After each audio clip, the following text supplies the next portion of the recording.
Good evening, everybody, from a very warm and dry East Midlands FRI HQ. We've done a stream inspection.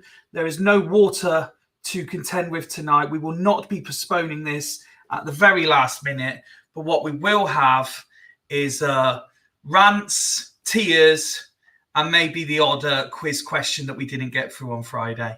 I'm looking forward to tonight's episode, especially after I got asked by my son, if the game was cancelled on Saturday, what on earth are you guys going to talk about on Monday? And I said, just watch. Before we say hello to tonight's panel, let's roll the titles. Take my hand, take my whole life too,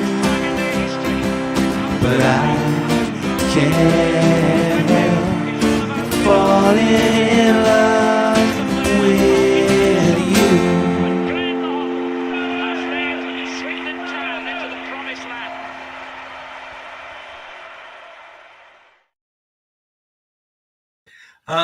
For tonight's welcome question, what I would like to know from the panelists is what their signature dishes, sticking with the food-based questions going into the new season. And the reason for that, the reason I'm asking that particular question is because I've heard that tonight's first fool gave a masterclass in how to order a kebab at the weekend. Good evening, Woody. Of all the things I could be remembered for. If I remember rightly, was I told that it was put it on the grill and add a dash of lemon? Yeah, kinda. I think it's quite popular. I don't think it's. Like, I've never heard of it before. Never heard anyone. So they put the kebab back onto the hot plate. They put chili sauce on it, some lemon juice, and then with onions as well. And it just crisps it up a little bit, but just soaks in a little bit of flavour as well. There's got to be somebody watching this who's had that before. It was my partner that told me about it, and I think a couple of kebab fans actually say it's called a hot plate special or something as the sauce. So yeah, so I think it's maybe just not used enough. Is probably what it is. But I love it. I love it that way. And actually, that one I had on Friday night was something special. But yeah, I'm assuming that Kieran liked it. He did, and we're not afraid to give shout outs and shameless promotions in the name of sponsorship. Am I right in thinking it was the van under Bruce Street Bridges that you went to? Yeah, Jimmy's, I think it's called. Yeah, Jimmy's, I think. Yeah, no, very good. I was quite happy with that because the only time I ever have a Jimmy's is normally if I've decided to walk home after a drunken night. So to have one relatively sober, well, I was sober. There's not relatively about it. To have one sober was actually quite pleasurable. It was quite nice. Good, good. And would you say that was your signature dish? Oh no. Signature dish. The first thing that sprung to my mind is I love, as you guys know, I love all my little kitchen utensils. Yes, I have an air fryer. I'm mid-30s and I have an air fryer. But I also love my Instant Pot. And I made a few dishes in that, really easy dishes. And there is a recipe for a better than takeout orange chicken. You know, like the orange chicken you get from the Chinese. Yep. And just every time I have it in the Instant Pot, it is so good. So I'd have to say that's probably my signature dish, and the only one I can remember without actually looking back at the recipe. So, good evening to Rob, who on the initial chat about the kebab. How did I not know this? We'll try this. Woody sounds elite. There we go. Good evening to Brad, who says, class evening Friday. Looking forward to the next one. Thank you very much. I appreciate that, and we'll be talking a little bit more about that later. What do you reckon to this one, Woody? Will Fools be singing any John Legend? No, not me tonight. No. We're probably less. My voice isn't as good as Dokes', but I'm sure we'll soon find out if my footballing ability is about the same. We're probably less John Legend, more John Bishop, I would say. Yes, that's quite accurate. Yeah. In fact, I'm probably more what the advert said. I'm probably more John Lennon. But yeah, it's no, yeah. And something else we'll be touching on a bit more, but let's throw it out there while it's there. Never mind the kebab. I think that's supposed to be. What was Woody's breakfast ordering skills at the services on Saturday? I don't know. I'm trying to work out who this My Sound Trauma is. I have no idea. If Sound Trauma could give us a clue to your actual identity, we know. Because I've said this before, I don't like calling people by whatever these sort of names come up. I prefer to know who it actually is. Yeah, because they must know I was ordering a breakfast. That was a good breakfast. Ironically, from a place called Good Breakfast. But it might have been a good breakfast just because there wasn't much else to make good out of the day, unfortunately. So, Mike's suggesting a singing quiz might occur in the future. A singing-based quiz, maybe, but a quiz that involves singing, absolutely not. Let's welcome on a man who I can't wait to find out their signature dish, and that is the man, the myth, the auctioneer extraordinaire, young Nicholas, who has himself muted and doesn't realise he's muted. Textbook FRI. I'll start again. Hello, chaps. How are we? All right, mate. You? I'm still recovering from Friday. Well, I mean, not to throw anyone under the bus, Woody. I nearly put this in the WhatsApp group, but I thought it'd be better to bring it up on a live show on Monday. If I was to say to you, okay, we had one show after what must have been 12 beers. Yeah. We had Liam, who spent part of the night dressed as a chicken, or we had the ever-dashing, debonair, gentleman Nick, all staying at the venue, and one of them got a call to say that they'd left with their room keys. Which one do you think it was? I want to say Nick, but it just feels like it would be funnier if it was Liam. It would be funnier if it was Liam, but no, I was there when Nick got the call. He left the Tawny Owl with his room keys in his pocket. Oh dear. But it wasn't totally my fault actually, because I blame them to a degree, but it did work to my advantage, I will tell you, because when I was checking out, I said to them, "Oh, I think I owe you some money," and the lady said, "Oh, didn't you pay when you checked in?" So I said, "No." No. She got quite shitty, not with me, but they should have asked you. They should have got the money when you checked in. So I said, "Well, they didn't. So I'll pay you the money I owe you," which is fair enough. So I did that and left. And of course, the keys were in my pocket. Luckily, I was still in Swindon, because I could have been in Oxfordshire and I'd have said, "Stuff your keys, hard luck." But I could do it calling on the way home, because we were over at Joe's house watching the football, or getting ready to watch the football then.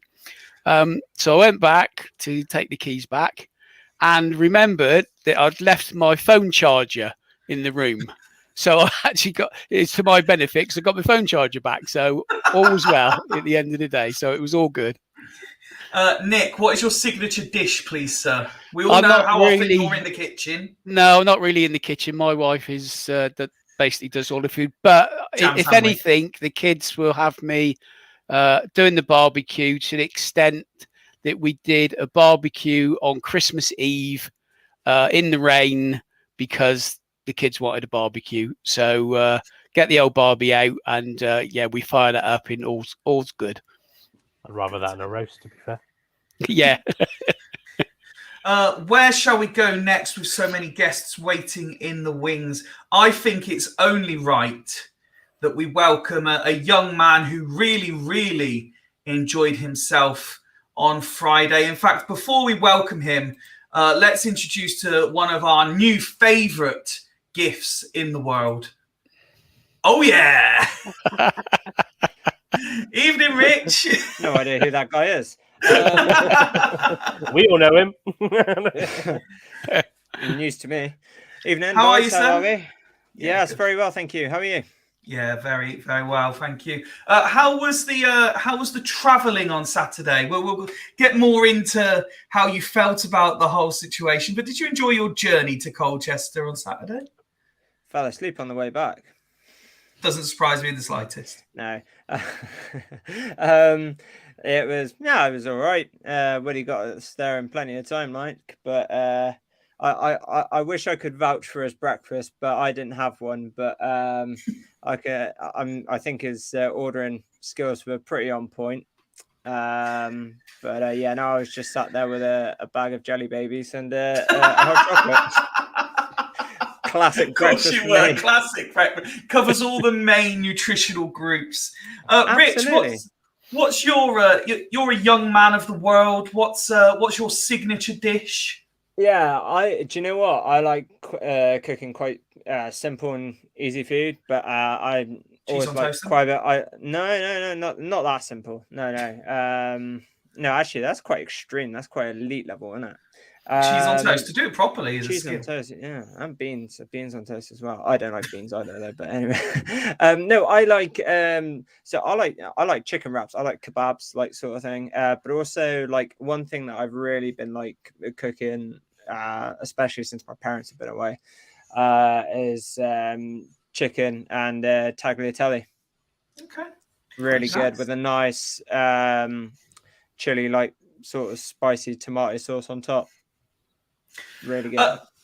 We'll obviously be talking about Colchester, and we'll be talking about Friday night a little bit later. I haven't loaded up all of the pictures that we've shared online, but what the picture that arguably got, well, one of the pictures that got the most reaction was the two pictures of you that I put side by side of you looking very excited at the auction and then head in hands at the auction. Did you enjoy yourself on Friday, Rich? I think so. No, genuinely though, I was.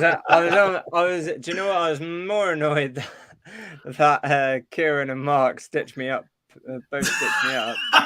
However, though, on reflection, though, I was absolutely fucking buzzing to get those paintings. By the way, Good.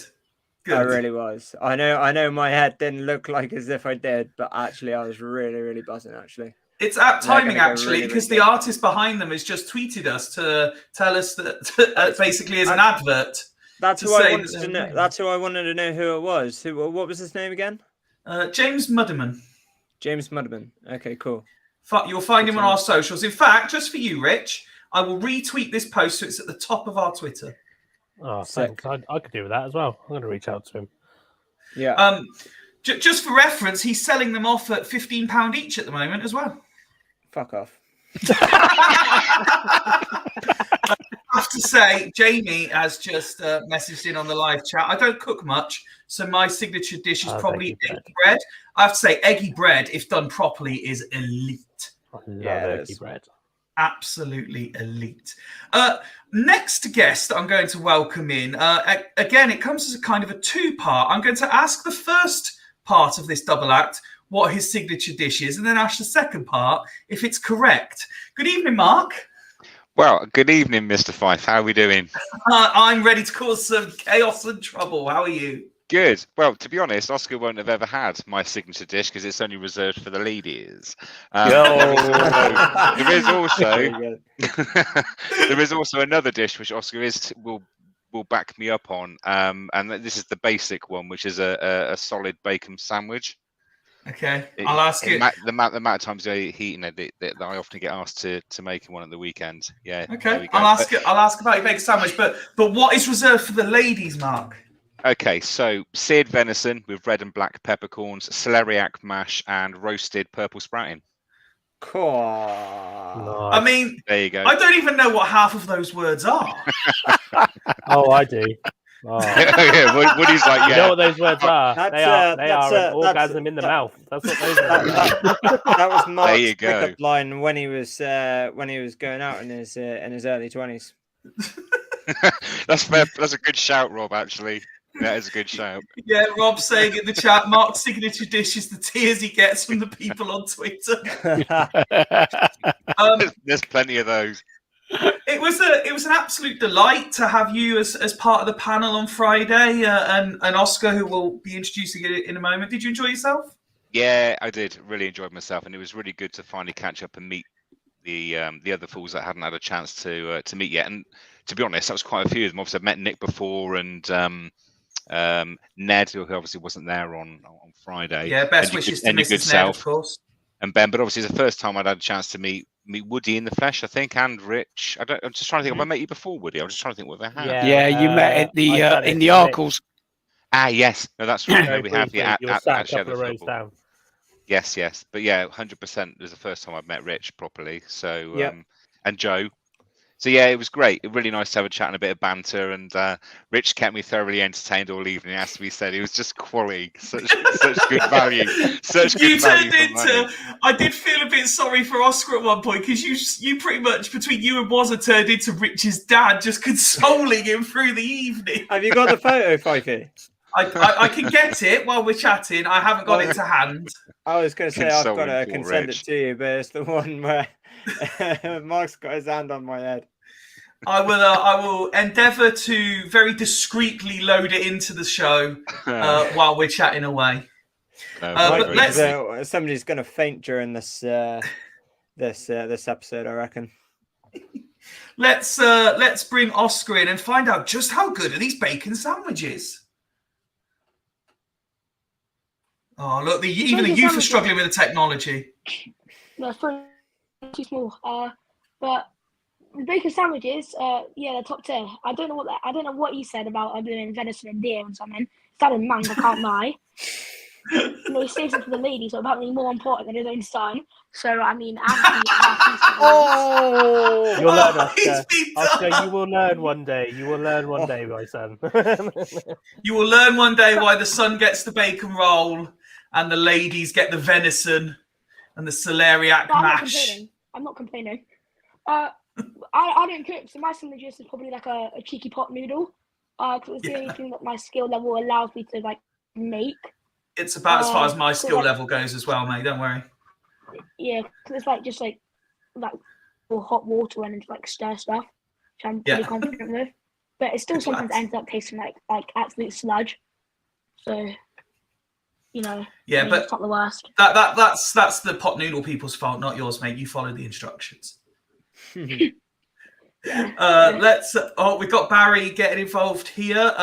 Class to see Barry, and I hope he I spoke to him after. He seemed to have a good night as well, which is great to hear.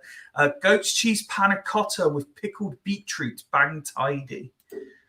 There we go. Please continue sending in your signature dishes as we welcome more panelists. There's still 2 patiently waiting. Let's start with a young man who certainly did enjoy himself on Friday, by all accounts. Good evening, Wazza. Boy, how I got up for work Saturday morning was a myth to me. That kebab was an absolute saviour at 12:30, 1 o'clock. Thanks for the taxi home, Woody, as well. Appreciate that, mate. It was class Friday night, guys. Fair play to all of us. We were brilliant. Special mention, Fifey and Nick. I love that. Yeah, we were brilliant. Yeah, we were class. It was so a good. great night to meet everyone properly. Like, I'd not met Mark before, and yeah, it was just a brilliant night. The audience were class.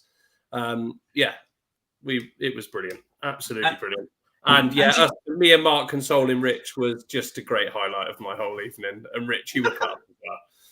Oh, cheers, mate. Do you have a signature dish in the kitchen, Wazza? Do you frequent your kitchen often? The wife's mainly in that domain because she doesn't let me, but I do a mean chili con carne. I do a good chili. And even she says that, so that's good enough for me. Wazza with the standard food technology dish. Love that. Yeah. I still have to scroll through the recipe and see what I'm doing, but apart from that, it's all good. And if in doubt, we got Jimmy's down the road, so we're fine. Oh, dear me. Well, it was a pleasure to have you there. You were a massive part in what was a successful evening. And it's great to have you with us tonight for what I'm sure will be a night of entertainment, if nothing else. We have one final young man waiting in the wings to join tonight's panel. He wasn't there, unfortunately, on Friday. And perhaps just as unfortunately, he was there on Saturday. Evening, Ben. Evening, gentlemen. How are we today? Well, I'm thinking there was a little sign there that I'm cutting your intro off early. Woody, was there something was there some breaking news? Are you going to do a Rich and give us quarter news? I think Swindon are going to do it again tonight. I'm just putting a pre-warning out. I think they're going to repeat Friday on us. They've just tweeted. Yes. They've just not announced anything. So I'm going to expect it at 9:30, I think. Lovely. Well, I'm sure all of you will do as you did on Saturday and just ignore everything I have to say and focus on your phones. But Ben, welcome back to FRI. You were at the cricket on Friday, and then you wanted an early-ish night to be up, ready early, raring to go for Saturday. How are you feeling today, sir? Yeah, no, great. Well, I had Freddie as well on Friday night, which is the main reason, unfortunately, I couldn't make the Fool's evening, which, by what I hear, was a resounding success and enjoyed by all, and I'm really proud of you for it. But yeah, I had a good time with the cricket anyway, and the coach journey was long, and Saturday was a day. But it was a frustrating day, which I'm sure we'll call more detail about, because I wasn't the only one. We'll talking about Woody's breakfast earlier. His breakfast did look quite nice as a met Woody for breakfast, but Jack got a bit impatient in the queue because the queue was massive for the good breakfast. So we went straight to Burger King, and I had a burger instead, which was not really a bad healthy. substitute, to be fair. It wasn't a bad substitute, to be fair. So yeah, and so I had a Burger King for breakfast, which is the breakfast of kings. But yeah, that was probably the highlight of the day. Well, we will be talking more in just a few moments about this. But before, I just want to tidy up this lineup a little bit. I don't think it's quite positioned correctly. So I'm just going to move a few people around here. So there's Wazza and Mark either side of Rich. And just so happens I've got that picture ready. Oh, there's a bit of man cuddling going right on there. I love that man love. Bless him. Oh. Jed, you'll be pleased to know I've also got you a couple of sort of quiz type questions that we didn't get through on Friday to do this evening. But let's get straight on. I say straight on. We've been going nearly 25 minutes and not actually properly spoken football yet. STFC season opener or not? We all know by now what happened on Saturday. So there's little intro that's needed other than to say, Rich, the floor is yours. Yeah, I mean, where to even start? I mean, on the way home, it was literally less said the better. But I absolutely have no idea as to what Colchester's pitch was like. It was obviously very frustrating for us. Obviously, I went up with Woody and one of our mates, met Ben up there as well. And we literally, it felt as if that Woody had drove us up to Colchester, literally to go to a Hungry Horse, have a couple of pints, and then drive home again. And by the way, that pint was the most frustrating pint I've ever had in my life. It was the worst bar service I think I've ever seen in my life. Waited 40 minutes to get served, and then we waited an extra hour for our pints, our second round, which we ordered in the queue whilst we were getting our first pints.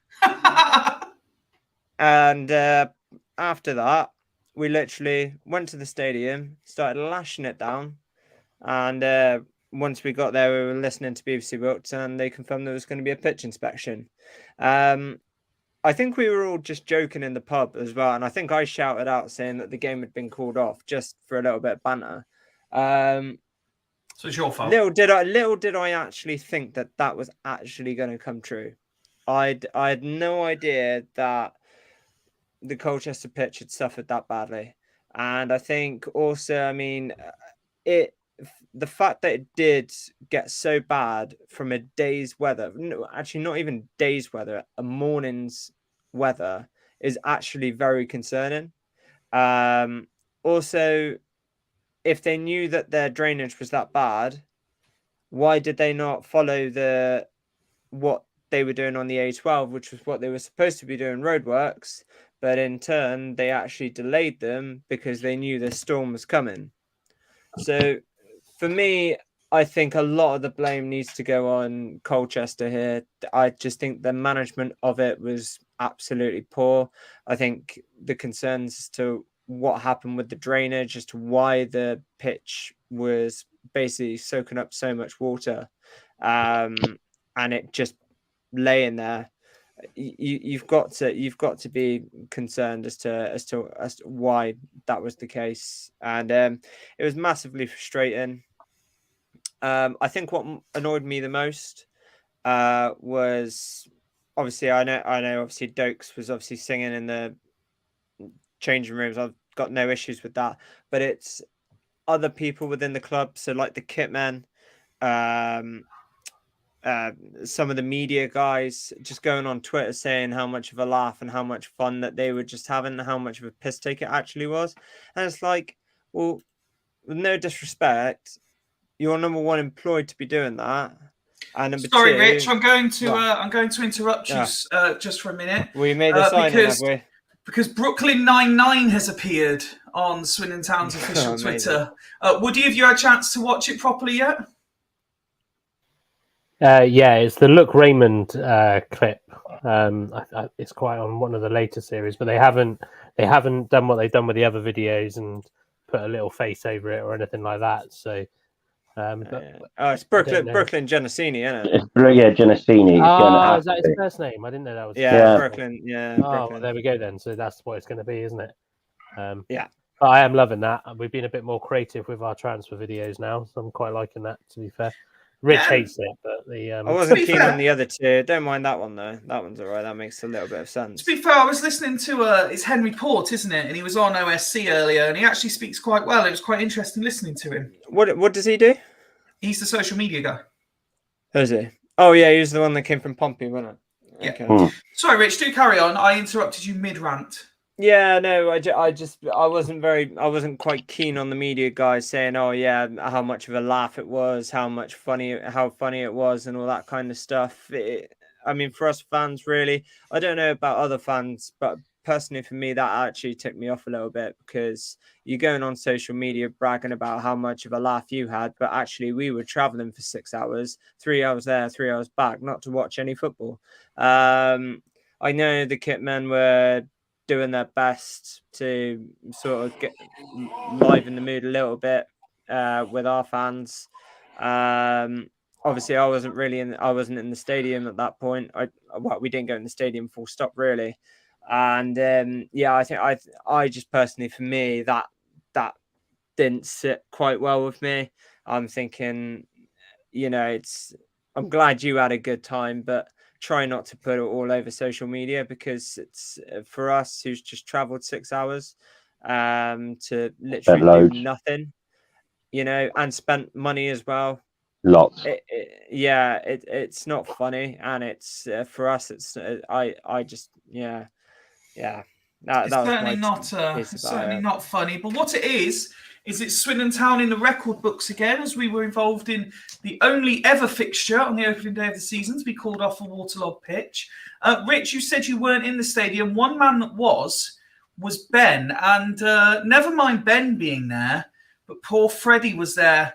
And his first away game was supposed to be Walsall away last year, got called off a frozen pitch. So his next first away game, he actually gets as far as the stadium before it gets called off. Is he destined never to see an away game, Ben? Well, he will go to one this season. I've absolutely promised him. I will say that because it's such a long journey, and I was pleased that he got there. By the way, my sound trauma I think I know who that is, because I think he was sat 2 or 3 seats and behind me, because he mentioned something about losing my phone. And before we set off, I dropped my phone. I couldn't find it. I had to get Jack to ring it. And I thought someone had mentioned, say, Ben. I looked behind me and I wasn't too sure, but I'm deaf. So it's Brooklyn Gentini. Do continue. Yeah, good news, Sonny. Right back. Pretty cool. So I think it was him. But yeah, no, poor Fred. The one thing that I will to thank the kitmen for, and that was the sing song at the end, because Fred is like desperate. He's 8. All he wants to do is watch Swindon away. He's all he's talked about for the last 6 weeks. And I told him I got 4 weeks ago, and I told him I got tickets. Was like away days, and you've been counting each day like a birthday for the away day. And when the ref came, because I was preparing for it when we got to the ground, because word was it was going to get pulled, and it was clearly obvious it was going to get pulled. And the players came out and pulled, and he was welling up a little bit because he just wanted to watch football. It's all he wanted to do. And then the sing song happened at the end. It was nurse. So he got belt that out. He felt a little bit better after that because something happened. But it cost an arm and a leg. It was a whole day wasted. Rich does have a point with, you'll know it's going to be a bit biblical, and you should prepare for that. And if it's opening day of a brand new pitch, you should have the top, the best sort of the best drainage possible, really, because the pitch has barely been played on, and it should just all seep through. At least put some sort of covers on or something in the danger area. But it didn't happen. I think they just let it happen, and if it gets called off, it gets called off. And it costs an arm and a leg. 2 kids and myself, all the way up there. It's a lot of money. The pubs and it's sick because, obviously, with these kind of things, then if you can't attend the rearranged fixture, which will almost certainly be on a Tuesday night, then you'll be able to get your money back for the tickets, but that doesn't help you when it comes to transport and what you've got food. You've got food. We stopped off twice, and feeding yourself and 2 kids is not cheap, especially in the services. You've got something to keep them happy on the way with whilst they're there. The actual cost of the travel itself isn't cheap. It's a whole day, and then you've got little ones as well. It's just. Yeah, it's not cheap, and it's all down the toilet, and you're not going to see that again, and you don't even get the game. But it's unfortunate. It's gutting. You can't get angry at anyone really for it, but we'll do it all again. But the next game they're going to go to is going to be a bit closer.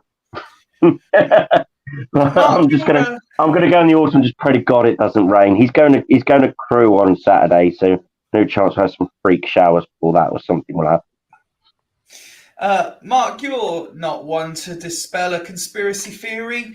What do you make of the pitch was fine, it was just Garner was scared? To be honest, I'm not quite sure really what to make of it. I mean, one man and a broom isn't really going to clear that amount of water from the pitch, and I find it incredibly frustrating, to be honest, for any team that travels that distance. In this instance, it's Swindon Town, but for the distance and the number of fans that have travelled to have got there, been in the stadium, and literally 20 minutes, 25 minutes away from kickoff for the game to be called off. I mean, Colchester haven't issued a statement, and for one, that would really rile would really rile me anyway. But what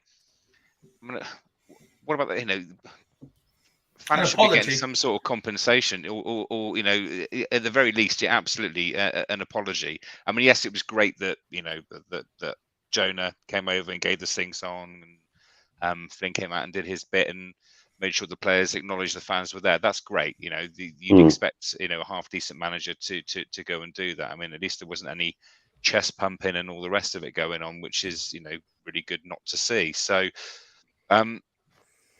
yeah, I don't know about conspiracy theories. I think if the referee had already inspected the pitch at 1 o'clock and said it looked like it was going to be playable, then fine. Is it a freak weather occurrence in the amount of rain that came down? Probably. And we just happened to get the rough end of the stick. All I will say though is that the game against Colchester at the County Ground is on January the 6th or 7th. FA Cup third round weekend. So we'll be playing Colchester, won't we? There is always the opportunity for a bit of shit housing on our part for when the Colchester fans get there. Not that I'm saying we'll leave the covers off. That, but it is the winter. But yeah, we'll have the covers on. Yeah, I think we'll have the covers off. Incredibly frustrating, annoying the season hasn't kicked off, but I guess the plus sides to it are that Port Vale lost 7-0 at Barnsley. Wrexham and Notts County both lost on their championship winning returns to league football. Although I will have to say from the highlights, I'm a little bit wary of how good Milton Keynes looked. They looked absolutely phenomenal. So we will see. Yeah. Well, they don't means they don't need Kemp. Don't need him. They genuinely don't. They genuinely don't. How they played. You can always find success in adversity, though, Nick, and I have to say I thoroughly enjoyed Crawley v Bradford. Yeah, I mean, I did say that they might surprise us, that everybody's tipping Crawley to be bottom of the league, myself included, and I think pretty much all the fools. But they did play well, and they had a real good guy in midfield. I can't quite remember what his name was and where he came from. Yeah, with the hairband, the lookalike. He was class. He was absolutely class, pulling strings. We obviously did something wrong with him, so maybe he's back with his dad and he'll be okay now for the rest of the season. So, in fairness, they did play well. Liam did call it. He said, "Well, we'll probably go and get beat 1-0 by Crawley because that's the way it goes." And he got it spot on. So it's going to be an interesting season if day one is anything to go by. Like Mark said, with Wrexham, my biggest worry in it is now Wrexham got a pasting at home, and we play them in a couple of games' time. So that's going to be a real test. We'll give him a pasting at home as well. Well, I hope so. I would. I would love it. I would love it if we did that. So, it is going to be an interesting season. Say Crawley getting a victory, the fancy teams getting beat, Stockport getting beat at home by Gills, who I think will do well anyway. So, and someone said we're above certain teams and we haven't even played a game. So we're all looking good. 3 points off the top with a game in hand. On that HMS Pistol League is on, boys. It's on. It's on. On that note, I was giving it the big one Friday night, and I even tried, giving it a big roar at the end of our live night. HMS Pistol League turned more into the Titanic, and then it just sank in water. And we're already 3 points behind Scott Lindsay, so surely we're #Flynn out. Oh, Fife, don't start that. Trending by the end of the night. Oh, God. I don't even know what that means. I'm not even on Twitter. It is karma on Liam, who's been absolutely. I mean, he's not been slating Swindon; he's been slating Crawley all summer. So that was actually quite one on the cheek for him, because he's been touting them to finish bottom of the league and calling them a joke club all summer. And they turned Bradford over. A few Crawley fans were probably quite pleased about that. But there is just weird results on the first day of the season, isn't there? Yeah. Just really some really weird. Like some teams are not fully into it. They get, some of the games I was flicking between. I watched the Stockport Gillingham game and it was a pretty decent game, to be honest with you. And then Gillingham did well. It could have gone either way, to be fair. Stockport were a bit more on top, and Gillingham nicked it towards the end. But yeah, there could be some weird results at the first day of the season. You know what I mean? And I think Wrexham and Notts County have had a massive reality check. I think Williams has come out and said something that they deserve to get beat by double figures. They were that bad, Notts County. So, you know what I mean? It's not going to be as easy as I think a lot of people thought. These Wrexham and Notts County were just going to walk into this league and, you know what I mean, by right at the top end. So, you know what I mean? They're going to have a massive reality check. But yeah, some weird results. I don't look into it much for the first, you know what I mean? It's nice to get off to a great start. Don't get me wrong. But, you know what I mean? We didn't win. We didn't lose. We didn't draw. Woody, back on the subject in hand, have you ever been involved in a game that got called off as late as Swindon's? Yes. And it was my fault as well. When I was at Abingdon, we were due to play Bournemouth, and they had come. Nice little trip for them. Yeah, and it was a frosty day. And I don't know, anybody who's been to Abingdon will know that if the sun does hit the whole pitch, and except for one tiny little area, and we delayed the kickoff. They had come up in a coach as well because they're the actual Bournemouth. So they had come up in a coach, and it got there, and I said right. We spoke on the phone on the way up. You know, we've delayed the kickoff by half an hour to allow the sun to get round to the north end side to try and get defrost the 18-yard box, if you like. That sun all it did was just set more. It didn't actually reach it round. So I think we called the game off probably about 20 minutes before it was due to kick off.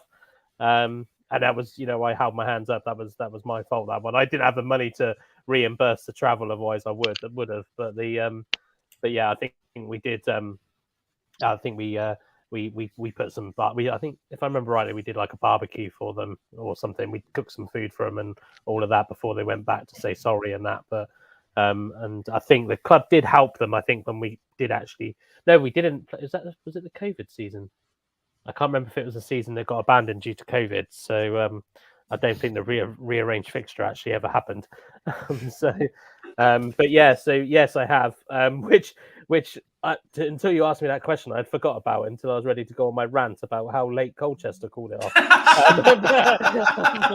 Are you just rethinking that rant now? Yeah, no. Well, yeah, no. I think like Rich and Ben had said, the kind of annoyance. Obviously, from my point of view, there was a couple of selfish points. Obviously, I didn't drink on Friday because I was going to be in the car all day Saturday. Yeah, thanks, Bozza. And it does just take out your day, doesn't it? I mean, from my personal point of view, I was out pretty much the whole weekend, and it's the same. I said I spent more time with Rich than I did with my family this weekend.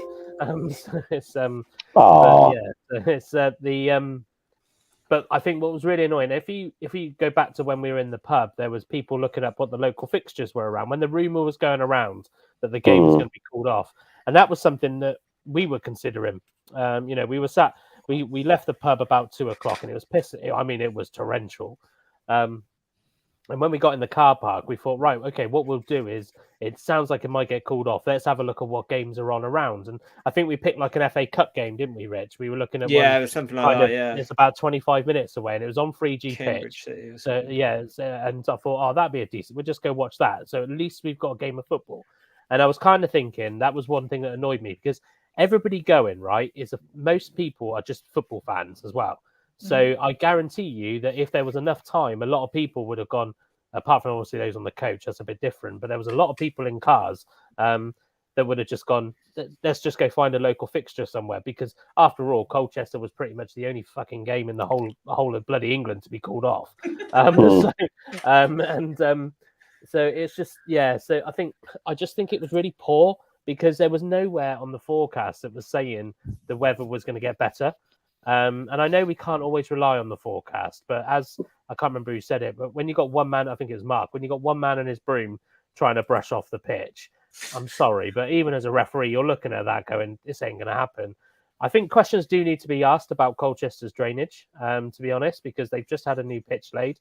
I know they can't help the weather. I get that, but there's massive suspicions over the fact that one game in the whole of the EFL got called off, yet the whole of the South was on a weather warning. Yep. Even the worst was in the Southwest, and Exeter still played, didn't they? Were they at home? Yeah. That were they at home? Exeter away. Oh, were they? Oh, But either way, there was games. I mean, the academy still played down in Exeter, didn't it? Yeah, So it did. and that's where the major weather warnings were. So I'm not saying they should get any financial penalty. I think sometimes but there needs to be questions asked to the club as to why wasn't your pitch ready to do that, or if it wasn't ready, why weren't you getting it ready, or why didn't you call for the officials to come earlier to come and do a pitch inspection? Now, I know the official could probably be looked at, because I think the official said at 1:30 this game's going to be playable. I'm sorry, lads, look at the fucking weather forecast, man. Just look at the forecast. It was getting worse. It wasn't going to stop raining. So I don't know. I think there's a lot of people that can be asked a few questions there, if I'm brutally honest. I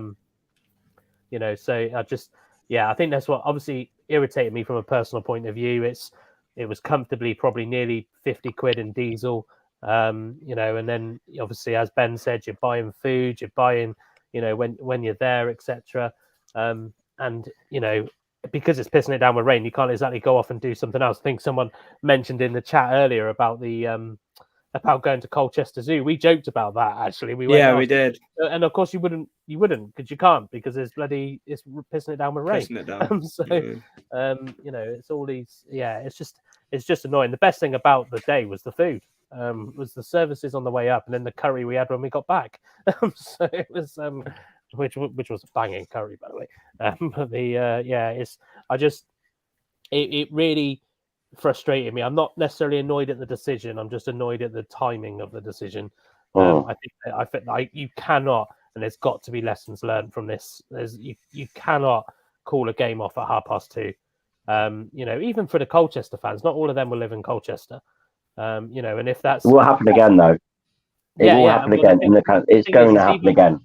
They saw that the roadworks were cancelled, or the road closure. Sorry, the roadworks are still going ahead. It was the road closure that was cancelled because of the thing. So it's if people that are used to working in all weathers are calling off, it just sometimes common sense doesn't prevail, does it? Absolutely not. No. Unless anyone has anything else they wish to add to that, I will happily move the conversation on to the next section. Just on about games being called off, going back probably in the, showing my age now, in the 70s, we had a coach from Cirencester to Wembley to watch England. And as we pulled into the car park, the fog came down and the game was called off. So the coach turned round, straight back out the car park and back to Cirencester, because it was it seemed to come from nowhere. Just Wembley was engulfed in fog. And so that was an England trip that didn't happen. In between sections today, on Friday's show, live event, we had a quiz. Some videos were streamed on Facebook Live. I saw that, and we posted a couple of videos, particularly Ben of Jack versus Craig, where it has to be said the audience were getting right behind Jack, mainly because in round one of that quiz, Craig was a complete shithouse, and very, very quickly became the pantomime villain. But there was a couple of rounds we didn't even get to do because we wouldn't have had time for the auction. And I promised Mr. Dixon that his hard work would not go unused. So, gents, today I want to know who fancies themselves as a bit of a wordsmith and fancies themselves in completing a limerick or two. Mr. Dixon has got the quill out and wrote a couple of limericks, and I want to know who can get them. So here is the first one. And I have blanked out, obviously, the answer. Let's see if you can beat anyone in the chat. For those on audio only, it says, his hair was always incredibly thin. As a player and manager, he was desperate to win. We didn't find his reign funny as the club had no money, but did his best, did the great John Sheridan. Jimmy Quinn. It Jimmy wasn't John Quinn. Sheridan, Rich, but well done, Nick. Jimmy Quinn is the Jimmy answer to Quinn. number one. Nick, Well you're done, not normally great at these sorts of quizzes. Yeah. Well done getting straight in there. Nick writes limericks for a living. That's where he's got his money from. Yeah, that's my one answer of the evening. Would you like a second one now that you got the idea of what we're trying for? Yeah, bust it out. Go on then. Number 2, a player we could probably afford, sat around so incredibly bored, not allowed to be playing, but you know the old saying, we could do worse than signing. Lewis Ward. Well done, Woody. Whoa. I was going to say Matty Lanzano during the Di Canio season. Obviously. That doesn't rhyme. That doesn't work with a limerick. Rich, Oh, you right, sure see you it, got see it, Irish see it. heritage, mate? Sorry. Yeah, I got it now. I get it. So, as much as I genuinely do feel bad for all the Swindon fans that travelled and wasted all that time and money, there is always a silver lining in grey clouds. And that silver lining for this particular tragedy that has got all the hallmarks of a great West End tale is that Fife is going to opening day! Way! Swindon How the have hell have we managed this, boys? What is this? How has this happened? Swindon have got a game tomorrow. We travel away to Peterborough in the Cup. And Ben, Okay, so- you were telling okay. us that you either listened or read the pre-match presser. Flynn doesn't lose in round 1. Yeah, I know. Swindon are going to break more records. And as Flynn very proudly said this morning, that he's never lost an opening day pick or never lost an opening round fixture in the League Cup or the FA Cup. Then along came Swindon Town FC. That was class, Ben. That was class. And we'll put that right as we play away to League One hopefuls Posh on the weekend. If I wasn't no already doubt. pessimistic enough about our chances, Ben, you go and I'm tell off me the that bookies. little stat. I'm off the bookies, a 3-0 Posh win. Here we go. What do we think? Oscar, I'll start with you actually, because you haven't had an opportunity to speak yet. Do you think that the players, despite the fact, there were nice videos on social media and stuff, they will be frustrated they didn't get to play? They did travel as well. Yes, they would have been in comfort, etc. But they had to travel and it was a waste of time. Can you see them taking their frustrations out on Peterborough? I mean, why not? I mean, it's another football club who aren't Swindon, so obviously you have to lay in some because we are superior. So yeah, it's not. What I love is Oscar really does live by the lyric, by far the greatest team the world has ever seen. Why It's not? only Swindon Town. Yeah, I don't think any of you guys are joining me tomorrow. But Wazza, what are you hoping for from Swindon? Do you think not playing, gives the guys that extra couple of days training, that working together, the new signings as well? Do you think that could be maybe a blessing ahead of playing League One opposition? From listening to Flynn today, he's in a bit of a conundrum because I think this would have automatically been that the squad players would have got minutes tomorrow night. And he probably doesn't want the first teamers to go in Saturday, which is a massive game at home.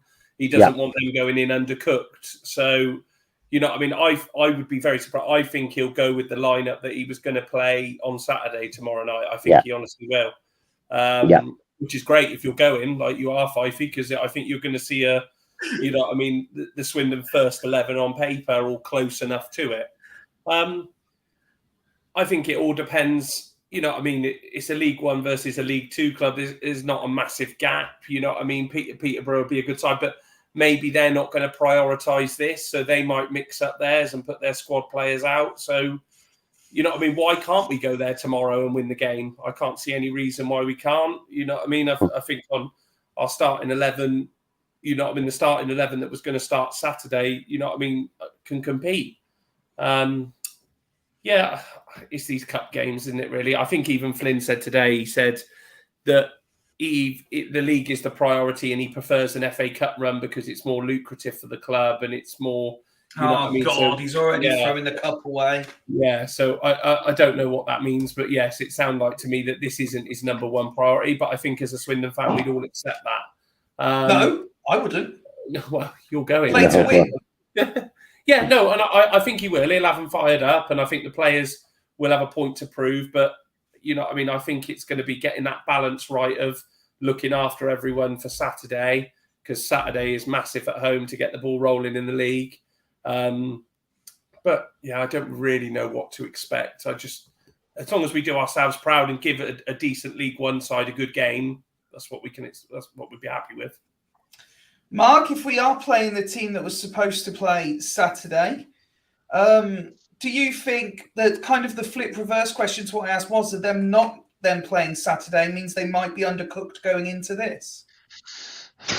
No, well, they've been in training, haven't they? And to be honest, I don't necessarily think it's a bad thing because it gives Genesini a bit of a chance to bed in a bit further. I'm not going to use the gel word because they're all footballers and they know how to play football. So I think you've probably got the better end of the deal, Fifey, by Colchester being postponed and in getting to see Swindon's first team in action at Peterborough. In terms of what we're going to get, I don't know. All I can hope for is that it's a really competitive game, and you know some of these players put the marker down to show that they're better than the division that they're actually in, because you know Peterborough are a good quality side, a good standard of opposition to come up against, and it should be a cracking game of football. In terms of what this Swindon side is going to be able to produce, I don't know. I mean, I'm looking forward to it because I've got nothing by which to compare what my thoughts are going to be on it because we haven't had a game yet, no game in anger. But you know, I've got a sneaky feeling. I've just got a sneaky feeling we're going to be on the right side of the result tomorrow. Okay. Just to remind you as well, Mark, the same fixture last season, me and you were there at Warsaw to watch. As seemed to be the case. It cannot we watched be. Tommy Adeloy and a load of kids. Well, you know, I'm almost envious of the fact that I'm certainly jealous of the fact that if they play a decent team tomorrow, because we had Oscar Massey, we had some other players I can't even remember. They were that memorable. What an awful game though at Warsaw. I genuinely. Oscar still talks about it now, about being in an incredibly disappointing evening. And I think that for his first away game, that's going to live long in his memory. It's perhaps going to be a forever memory, that Warsaw game. If he does mention it again, just tell him that Fred has had 2 failed attempts at a first away game. Point. So. Fred's definitely had it worse. Bless him. Rich, Rob makes a good point here. Another scouting mission on Hutton tomorrow for Peterborough. We actually mentioned this on Friday and we've joked about it as well. But realistically, it could be an open audition for him, couldn't it? If you're to believe the speculation. Well, we'll be doing they'll be doing a scouting report on Hutton. We'll be doing a scouting report on Tomlinson. Not like we need to because we've had him 2 failed loan spells. So, yeah. I don't know. It'd be an interesting one. Like, I mean, for Hutton, I think for him, I think it's just about getting minutes as well out there. You know, he's obviously had a decent preseason, I guess. But I think now, I think his sole focus is on Swindon. And if we get a late offer from Peterborough in the transfer window, you know, everybody's got a price. So, you know, if we get the money for him, great, and we replace him. Well, it's not we've too just late. Well,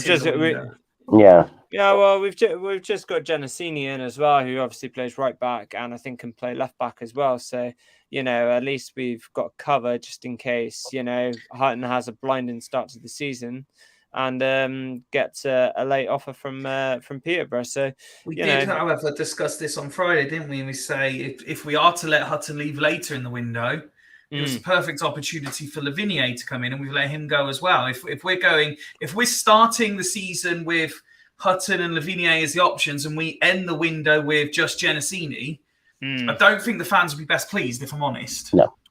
No, and I think you know, but I still think that we'll go back to the a one in, one out sort of thing. So I mean, it hasn't really been that way for us, to be fair. The last two signings, anyway. The one on Friday, so we signed Ben Ward.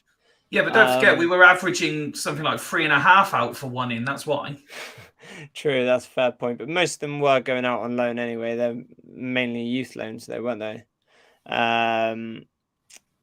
But mind you, though, I guess technically we've got a youth loan in already, haven't we? We've got Ben Ward that's come in, so we've got 7 in now at the moment. That's Genesini's number 8. So I still think if Hutton left, we'd have to replace him. Yeah, no we doubt need another right back. No doubt about it. I think. Rich, can I just ask you a question? Yeah. I know we're talking about the potential changes at right back, but from the squad listing and the vacant numbers that are within our squad, the number 9 shirt is not yet filled. Is that purposeful?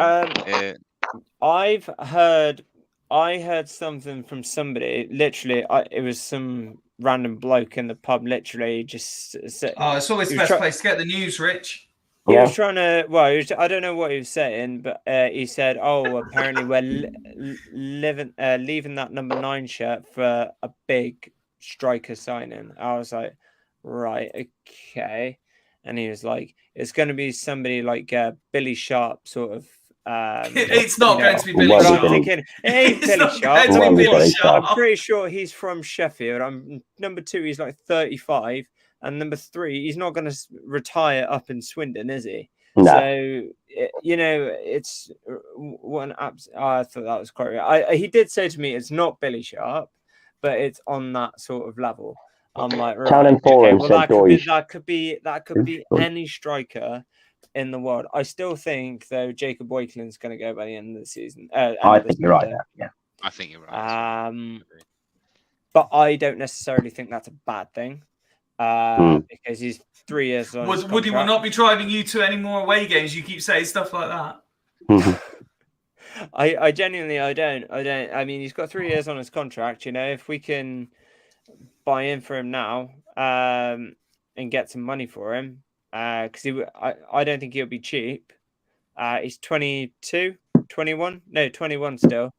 3 years on his contract. He didn't have a bad season last season. So, despite what most of the fans thought about him after he actually signed the 4-year contract, but like I say, going back to Hutton really quickly there, but you did make a good point there as well, Mark. Well, he's gone to Hibs now, so that won't be happening. St John. No, it's not Hibs. It's not Hibs. Scotland. Somewhere in Scotland. Somewhere in Scotland. Random Scottish club. Yeah, nobody cares. More likely. Still going. Elliot Bennion. Get him in. It'll be Jamie Curran then, won't he? He's still going. Jamie Curran, Elliot Bennion, dream partnership. Deutsch is the big name that I've heard. That was on the Town End Forum a couple of weeks ago. Deutsch last year as well, didn't we? Yeah. Yeah, we've always been linked with Deutsch, but. Well, somebody mentioned, and again, I don't believe it for 1 minute, about Troy Deeney. I mean, bearing in mind that he was on 60 grand a week at Watford in his last contract, which expired in the summer, I doubt very much will be coming anywhere near to even be able to sign his left. I think he was trying to get into management, mate. He was going for the Walsall job. Yeah, we've got one goal striker. We don't need another. I think he's looking to retire, to be honest. It's a bit harsh to call Charlie Austin a golden oldie. He's 34. I love him. He's 34 now. Sure, I'd like to see. And saying I said don't sign a goldie oldie. Now I'm about to say Jukovic. I think he could be quite good. Lukas Jukovic as a big lump dirty number 9. That would be a good signing. And he's probably at an age now that he probably would stick to League 2. So I've just totally contradicted myself. But that would probably be my choice. I mean, you're putting Woody right in that age bracket there as a golden oldie. So you're putting me in that age bracket. Well, for footballers, low spans, I don't see. Do you see Charlie Austin still playing football in 12 months? I don't know. Yeah, I think so. Yeah. Yeah. Think he'll sign on to He'll make 35? Charlie Well, Austin bear will make in his way down the mind- leagues, I reckon. He'll be one of those. He'll make his way down the leagues. Bear in mind, Akinfenwa played to what, 39, 40? That's a good point. Good point. If Charlie's still Who was hungry, he'll still have a job. Akinfenwa? Oh, Akinfenwa. If you saw how fit Charlie looked against Plymouth, he looks super fit. So there's no problem with Charlie Austin playing. None at all. Maybe not. Okay. I hope he's right, then. I hope he bangs in. I can see this new striker. It will be someone of a Charlie Austin mould, though. It'll be that older striker because it'll just be someone that will play not second fiddle. On to Charlie, rotate but with just- him. Yeah, he'll rotate with him and sort of have that option. So I think the youthful side of our front line is there with Hepburn, Murphy, the other lad from Bradford, Wakelin. You know what I mean? So I think it's going to be Andy of that Carroll, mould. was it? Yeah, Carroll. you know what I mean? It's weird that it's going to be someone of that I mould think it could be Andy Carroll. that's had He was like at Reading, Premier wasn't League. He was. Yeah, but he started for Reading on Saturday, so I can't see it being did Andy he? Carroll. Oh, Get Yeah, Jukovic. Oh, okay. Get Lucas He likes Jukovic back. wearing red kits, was it? Yeah. Woody, I've said many times over the years we've done this, how much I want Swindon to compete in the cups. Now, don't get me wrong. As much as I want Swindon to compete in the cups, I understand we're playing a League One opposition tomorrow, but we shouldn't just roll over and accept defeat just to get out the cup. We should go with the intent of winning and going through. Well, I think to be fair, for people like you and I who have that approach towards cups, Saturday happening was probably the best thing for it. And the guys have already said, I think the difference will be this tomorrow will be he won't take any unnecessary risk. So if there's any knocks today, he won't play them. I wouldn't be surprised if the lad we just signed, Tom Grennan, I wouldn't be surprised if he actually plays tomorrow instead of Hutton. Instead of Hutton, clever. But I also think that... By the way, I'm just looking at a picture of Genesini. He looks nothing like Tom Grennan. He doesn't. The first time I saw him. His hair yeah. does. Well, there you go. That's enough for me. But yeah, I think I've lost my trail of thought now. Your stupid comment. I also don't think Hutton's off to Peterborough anyway. I think if Peterborough being linked with him all summer, if they were going to put a bid in, they would have done it already. I hope, in some ways, we put a good squad out, and but yeah, I don't think there'll be any unnecessary risks. But then we haven't got a big enough squad anyway, realistically, to put out a second side without embarrassing ourselves. Because that's what we've got to remember. This is Flynn's first competitive game in charge. And the last thing he'll want to do is embarrass himself. So it's, which unfortunately Sorry, you were just saying about squad depth. Fans of FRI will be pleased to know that while I think it was Rich was talking a couple of minutes ago, I've updated our graphic. Everyone loves our graphic when we sign a player. So but yeah, I think Charlie Austin will play, but he'll probably only play an hour. Players like that, he'll just look after a little bit, I think, because we will need them on Saturday. But yeah, I generally wouldn't be surprised if Hutton doesn't start. If there's going to be any small tweaks, and I think it'll be good for people watching to see, these new signings in action as well, like the ones that we haven't really seen yet. And I think it's a good opportunity for it. But yeah, I agree. I do kind of agree with Flynn that the FA Cup always has to have priority because one, it doesn't hinder the season because it's apart from until you get to the later rounds, because it's on a Saturday, which you should be playing every Saturday anyway as a footballer. So whereas the League Cup obviously is always on a Tuesday night. So it's let's throw into that though. We all dream of, the big glamour FA Cup third round tie. With the exception of the teams in Europe, Premier League teams are in the League Cup from the second round. Yeah, that's true. And I'm probably one of those that doesn't want a Premier League tie. I'd much rather have lower league opposition as far as we can go just so we can rack up the prize money. Because I can guarantee you the prize money is higher than the ticket money. in the later Got a rounds. good record So- against lower league opposition. Just putting Well, that yeah, out but We've got a good record against this is any why opposition. This is why it's a dream, Walter. That's why it's a dream. I'm still thinking. Don't worry, I'll keep the first weekend in December free.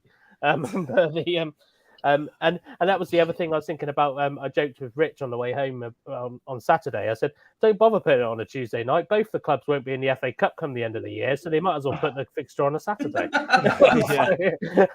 But yeah, so but no, I think I agree with what the lads are saying. It's going to be a decent game as long as Flynn puts out. But I don't think he's got many options not to put out a good squad. You don't put the youngsters out against a side like Peterborough who have got. I had a refresh on their squad, and their squad is brilliant. And they've just beat Reading on Saturday, I think, didn't they? They beat Reading 1-0. They got one of my favourite defenders in Critchlow now as well. So it's just kind of, I just think that I think if we put our kids out, we could be on the end of a 7-8-0 demolishing, and you've pissed off all of the people that have gone down there. You've pissed after already pissing half of them off that went to Colchester exactly, as well. Yeah, and you've pissed off all the people that have paid. Because is it available on iFollow tomorrow? I don't know, is it? Yeah, I think so. Is it not? No, I read it wasn't. Okay. Don't put the Carabao on iFollow now. Oh, do they? I didn't know. Oh, but are they not? Is there not something on Sky now where you can red button League Cup games? Oh, I hope so. Oh, I hope so. I might have read that. Don't quote me on it. But we'll catch the second half, Rich, after training. Yeah, that'd be all right. Dan makes an excellent point, saying Flynn might need to rotate some of his team, considering the amount of injury time that might have to be played. Charlie Austin might play 70 minutes because there'll be still 40 minutes to play after that. And yes, PJ, Critchlow is at Peterborough. That is correct. Yep. Before I ask you for your predictions, just some breaking news that I've seen on Twitter. This is mainly for you, Rich. I've just seen that Claire has ordered one of those art prints for about a third of the price that you paid for it at the auction. But she didn't get the frame, though, did she? No, she didn't get the frame. But if you want the good frame, comeback. Claire, they're available at Wilco's. That's where I got it from. Right, predictions for tomorrow then. And I'm going to start with Nick. I'm going to say you're going to have a very late night because it's going to be level after 100 minutes with a 10-minute stoppage time, and then it's going to go to penalties. Okay. So I'm going to say 1-1 penalties. Who wins on penalties? Town. Okay, lovely. As long as they watch the England ladies today, apart from the first one, how to take a penalty. Massively wide. Let's go to Mark next. Oh, it's a tricky one. My heart says Swindon just because it's the start of a new season, but my head's looking at that Peterborough squad, and it's filling me with a little bit of dread. So I don't know. Our record. What's our last 5 games against Peterborough? We've won once. And that was back in 2016. Yeah, Nicky jersey is special that day. Look, it's a cup game. Do you know what? Sod it. Let's go for a shithouse win tomorrow. We'll know it'll be a ding dong of a match. Mahoney will be stretching and keeping the ball out of the bottom corners with his Jordan Pickford arms, and we'll skank a goal on the break. Was there? I'm going to go the other side of I think we will give ourselves a good account of ourselves. I think we'll do all right. I just think they'll have a little bit too much quality for us. I think Woody said their squad is unbelievable. They've got some good talent. I just think, tomorrow for me is just us. I don't like saying it's not about. If you're going to say a glorified pre-season friendly, was there? No, I'm not going to say that. But for me, tomorrow it's more about the performance and seeing our style of football and how we're going to go about taking on a team above us. From a league higher above, as long as we see a good performance tomorrow and we work hard, I just think we will just fall short, but I don't think we'll get hammered. I could see it being sort of 2-1 Peterborough or something like that at the end. Oh, look at that. And PJ agrees. PJ does agree. I think what people are forgetting is, despite the fact that I was almost unanimously told by people you can't read anything into pre-season fixtures, everyone was knocking one out to beat in Plymouth, who were in the Championship. And then they went and won opening day themselves. So we're better than Championship clubs. I think so. Really, Peterborough have to up their game to play us, is what we're saying. Just something to add on this one. You said you were going tomorrow. How long ago did you buy your ticket? Was it before Adeloy went on loan or after? It was before, sadly. Ah, so you thought he was going to play. That's why you were going. I did You hope. thought he would play. Did hope. But there we go. Right, who haven't I asked? Let's go to Ben next. Oh, I think largely Swindon Town first team. I think it might be one or two changes. But I think largely Swindon Town first team will take a much changed, quite youthful Peterborough side. And I think Swindon will win the game 3-1. I think it'd be quite a good game, but I think we'll win 3-1. Nice, Woody. I forgot to mention as well when Rich said about the wing backs, we got that Ukawakwi or whatever his name is as well. Ukawaka. Yeah, Waka. he's a wing back as well. So we actually have two wing Tarek. Yeah, we Tarek. have two wing backs. Tariq. So I think tomorrow is going to be a battle of the double-barreled names because obviously Hepburn Murphy's probably going to score, and then he's going to be Blake Tracy will get one off the line. Blake Tracy. Actually, yeah, we'll put Blake Tracy in. Blake Tracy will get two. Get one, and then we'll make it two. And then Clark Harris will score for Peterborough, and then Mason Clark will score two and get the winner. Tomorrow is going to be a battle of the double-barreled names, I think. I think it's going to be a good game to watch. It's going to be 3-2, I think. Don't forget our new centre-back. He'll get one. That's 3-3. Godwin, what's his... Mason Clark will get a hat-trick then. 4-3. And Rich? Boys, I said it after the Supermarine game. People may laugh, but I think we're going to do the quadruple this year. I mean, people may laugh.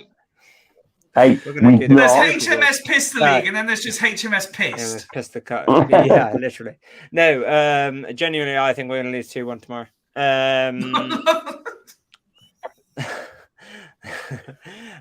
Yeah, I agree with Warren. I don't think we're going to be as strong as they will be. It'd be interesting to see what kind of side they put out, but I still think that we may unfortunately fall just a tiny bit short from them. And I think they're gonna win 2-1. But I again, like Warren said, I think we'll give a good account of ourselves tomorrow. Okay. Before we move on, let's bring up another couple of limericks for you guys. See how you enjoyed the first two. This time, the only one of the limericks where we're only looking for the person's first name. Surname doesn't rhyme. So we've got: surrounded by a team of great men, he'd rip teams apart now and then. He didn't stay with his mates with the lure of Ken Bates, but he wasn't too bad, was our Glenn. Well, oh, look at that. Almost in sync, guys. Well done. Loving that. I have another one prepared for you, though. A striker who would shoot on sight, who in the box would often take flight. Just now and then he would win us a pen. He's a town legend, is... A striker for shooting. They're not quite as confident with this one. No one's In the shouting. box, would often take flight. White. And then Chalky White. It is. It is indeed. White. Well done, Mark. Yeah, well done. Well done. Good. Well, after that sort of anticlimactic one, you'll be pleased to know there's only two more for the next transition. Don't worry, lads. But let's go to the next topic, which is community notices, basically any other business. And obviously, we have to start with what I'd like to think, and I hope you guys will agree, was a successful night at FRI Live. Thank you for everyone who turned up to support, everyone who sent us messages of well wishes beforehand, everyone who sent pre-bids in for the auction as well. On the night, if I remember correctly, we got 17, it was either 14 or £1,700 worth of bids on the night as well, which was well in excess of anything we dreamed it would be. So plenty of money being donated to the British Heart Foundation. Can't thank everybody enough for that. But all in all, the feedback I've had from people that were there, and I hope, like I say, you guys have had the same, people enjoyed themselves, particularly when it came to the quizzes and everyone getting involved. As we said earlier, it was all Team Jack. We obviously had Mark getting picked out by Liam for a one-on-one head-to-head about Bradford and Swindon's connection. Did you enjoy that segment, Mark? Yeah, it was a bit nerve-wracking, to be honest. I'm thinking, especially when you said that there were the links between players that had played for both sides. It's like you know what it's like when you immediately put on the spot and your mind goes blank. You think Owen Dorr was the only one I could initially think of when it was a proper panic. Yeah, that was good. It was good to not get trounced by Liam as well, because I'd have never heard the end of it, I'm sure. As I said, I haven't loaded up lots and lots of pictures and videos from the night. However, I don't think we've shown this one yet. Obviously, we have shown this one, which will always be a favourite. Yeah.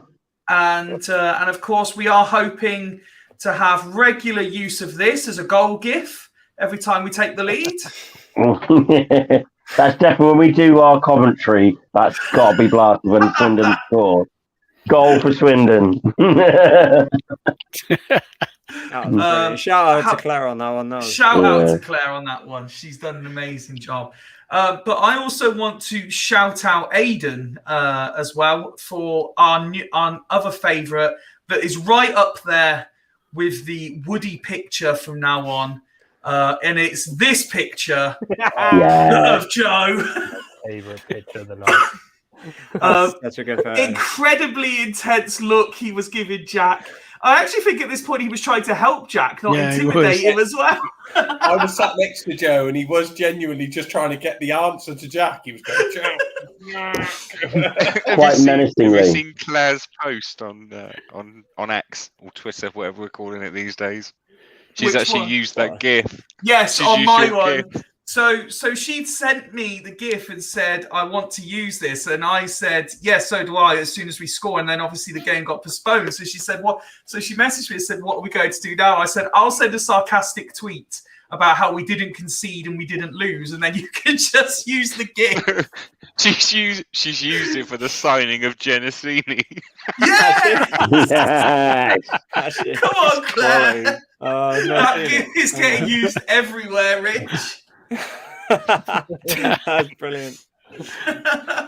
I can't wait. But no, it was. I mean, people asked me, and on the night it was difficult. But when I reflected on it, and on Saturday, I thought it went well. It was great to have so much of the audience participate in the panel discussion while still letting you guys have your say. And yeah, I mean, Woody, you've been, obviously you're one of the FRI OGs. Did you think we would get to a point of doing it? And now that we have done it, did you enjoy it? Yeah. I think. I didn't think we would be at that point at any stage. I'll be honest. We probably, if we reflect on it realistically, we probably thought we'd only be through lockdown. You know, that was probably the original aim. To escalate to where we've got to. And you know, I'll hold my hands up. You know, as Fifey as well, that I was quite skeptical about how the night might go, and things like that. Having been involved with, you know, I guess fortunate or unfortunately, been involved with a lot of events quite similar to that. I was a bit worried about how it would kick off, but I think more surprise on the night. I mean, forgive me, I can't remember their names, but the two guys that kind of battled out for the Don Rogers. What is wife? Sorry. No, you're okay. You froze for just a second. All right. Yeah, the two guys, and that set the tone. I think, dare I say it, that turned into a bit of a right. People are going to start spending money now. I think. So yeah, it turned out, you know, it was a great night. It was good to meet some people that we know watched the show who I might not have actually met in person before. That was quite nice. I think I'm probably one of the only fools that had met everybody except for Gary. I didn't realise he had legs, to be fair. So it's but yeah, it was, you know, I enjoyed it, and like I say, unlike the other lads who could enjoy a drink, I couldn't on the night. So I ended up being taxi for Kieran and Wazza. So it was but no, it was a great laugh. I did enjoy the night. And it was I think Mike Dixon summed it up perfectly in his tweet beforehand when he was trying to get people to kind of go, was like, it's lads down the pub, and that's what it was. It was just us down the pub. And I think, I can't remember what I had I said, I think I put it in the chat. It started off quite quietly and probably a little bit awkward. People weren't sure. Then it just descended into utter chaos, which is what we do. And then obviously we raised a fantastic bit of money as well. So, a fantastic lot of money. It's not even a fantastic bit of money. Yeah. So I think especially well done to. I'm gonna give you credit as well, Fifey, but I think well done to Nick as the very much a ringleader huge on the well done to auction. Nick. On the auction, and It was the green jacket, Nick, that done it. Yeah, it was the jacket. Yeah. Special outing. No, actually, Woody, I can't remember the exact words now, but his description of the evening was 100% spot on. He summed it up perfectly because I think exactly how it was. I mean, before it, I was concerned rather than overly worried that we wouldn't get enough people there and to make it a success, and B, I honestly didn't think we would sell all the auction items. And I was thinking, how long do we have to leave them on the site to try and get bids in? Do we leave them on a month, and say we'll stop when the transfer window closes is a pointer? But to sell every single item was, to me, that was the bonus, and is absolutely brilliant by everybody. The fools and everybody else was there that put bids in, put their hands in their pockets. It's just phenomenal, and really, really enjoyed it. For some of it, there was a worry because you never know. Like, I've been involved in lots of fundraising events over a period of time with different football clubs. You never know how they're going to go. This was the first one. The only thing that worries me now, and I've said it to Fifey, we've set the bar now, and everybody's saying, "Oh, this has got to be an annual event. You've got to do something annually." It's like, yeah, okay, right. We're gonna have to, at least we got 12 months to plan the next one, rather than what seemed just a few weeks for this one. So there are already a couple of ideas floating around. Yeah, I've got a couple of ideas floating. We'll have a committee, and then we can. We'll have a committee. We'll just use our second group chat for ideas until we come up with one. But echo everybody said it was a cracking night. I have actually got Woody's comments that you're referring to. He put, and the discussion started rookie, descended into chaos, then ultimately laughter, which is what we're all about. Perfect. There you go. Yeah, absolutely perfect. Joe saying great night. Thank you to Joe and Mark for everything you did to help us along the way, and for taking time out to come and be part of it as well. Appreciate that massively. Mike Dixon suggesting we sell out the Wyvern next time. Never say never, but probably not. Sell out the actual working seats in the Wyvern. Most of them are all broken. And then Claire has jumped in the chat as well, saying credit to those who contributed auction items. Also, fair play to Liam. Yeah, Liam did come all the way down from Bradford, and with motorway closure, it was a 5-hour journey for him. Massive respect, and he even brought Billy Bantam with him, which seemed to just rattle Rocky Robin a little bit on Facebook, but all is good, and we're hoping he might be able to attend our next event. And credit to Liam's little one as well, is it Amelia? Yeah. She had us after the show. She had us in. She was funny, so funny. She's as sharp as anything, mate. She is well switched on. But yes, one other thing. At breakfast, she was guessing people's ages. She said I was 54. I'll take that. Always a dangerous game. And I said, no, I was actually born in 54. And straight away, she said, "Oh, you're 69 then." As quick as that. Oh, bloody hell. Yeah, she's sharp, mate. She's sharp. Also on any other business, I managed to spend 10-15 minutes talking to the Railway Men podcast, which is a crew fan podcast yesterday. That episode's been published today. I've shared it out on our Twitter. If you get the chance, go and listen. I was positive about our chances and even predicted a substantial win at the weekend. Because I don't normally give score predictions on here. I let everyone else do. I just call their names out. But I was asked for a score prediction and I gave it accordingly. And for what it's worth, we also spoke about our new signing that we just had from Crew, Tariq. And they said, when I described what I thought was going to happen with him, they said it's actually probably going to unlock the best in him, because they rated him maybe 6 out of 10, but said it's because he is versatile. They described him as wanting to play in centre midfield, but doesn't have the attributes to play centre midfield, and will be much better playing as a left wing back.